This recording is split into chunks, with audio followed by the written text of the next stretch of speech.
اعوذ باللہ من الشیطان الرجیم بسم اللہ الرحمن الرحیم رب اشرح لی صدری ویسر لی امری واحلل عقدۃ من لسانی یفقہوا قولی۔ ریاض الصالحین دوسرا حصہ۔ حضرت انس رضی اللہ تعالی عنہ روایت فرماتے ہیں کہ رسول اللہ صلی اللہ علیہ وسلم نے فرمایا، اللہ کے راستے میں ایک صبح یا ایک شام گزارنا دنیا اور جو کچھ اس میں ہے سب سے بہتر ہے۔ بخاری اور مسلم۔ فائدہ: ایک صبح یا ایک شام کو چلنا دنیا اور اس کی چیزوں سے بہتر ہے، کیونکہ دنیا اور اس کی ہر چیز فانی ہے، جبکہ آخرت کو بقا و ہمیش کی ہے۔ فنا ہونے والی چیز کا بھلا ان چیزوں سے کیا مقابلہ جو ہمیشہ رہنے والی ہیں۔ حضرت ابو سعید خدری رضی اللہ تعالیٰ عنہ بیان فرماتے ہیں کہ رسول کریم صلی اللہ علیہ وسلم کے پاس ایک شخص آیا اور عرض کیا، کون سے لوگ افضل ہیں یا رسول اللہ؟ آپ نے فرمایا، وہ مومن جو اپنے نفس اور مال کے ساتھ اللہ کی راہ میں جہاد کرے۔ اس نے کہا، پھر کون؟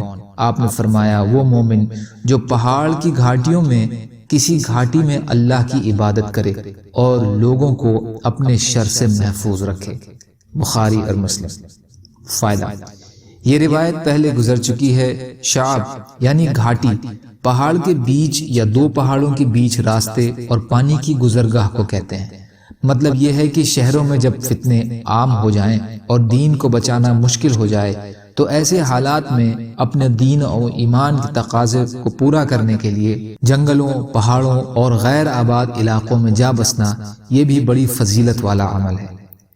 حضرت سہل بن سعد رضی اللہ عنہ روایت فرماتے ہیں کہ رسول کریم صلی اللہ علیہ وسلم نے فرمایا، اللہ کے راستے میں ایک دن سرحدی محاذ پر پہرا دینا دنیا اور جو کچھ اس میں ہے اس سے بہتر ہے، اور جنت میں تمہارے کسی ایک کے کوڑے جتنی جگہ کا مل جانا دنیا اور جو کچھ اس میں ہے اس سے بہتر ہے، اور اللہ کے راستے میں جہاد میں ایک شام یا ایک صبح کو چلنا دنیا اور جو کچھ اس میں ہے اس سے بہتر ہے۔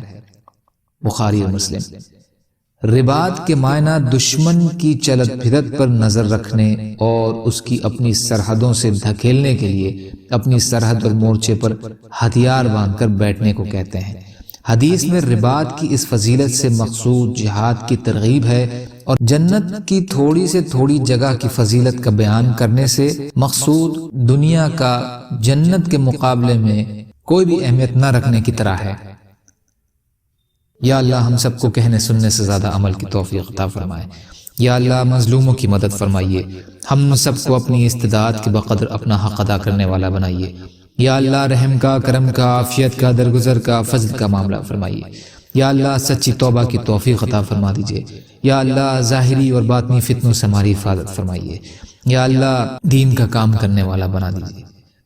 جو پریشان حال ہیں ان کی پریشانیوں کو دور کر دیجیے، جو بیمار ہیں ان کو شفاء کلی عطا فرما دیجیے۔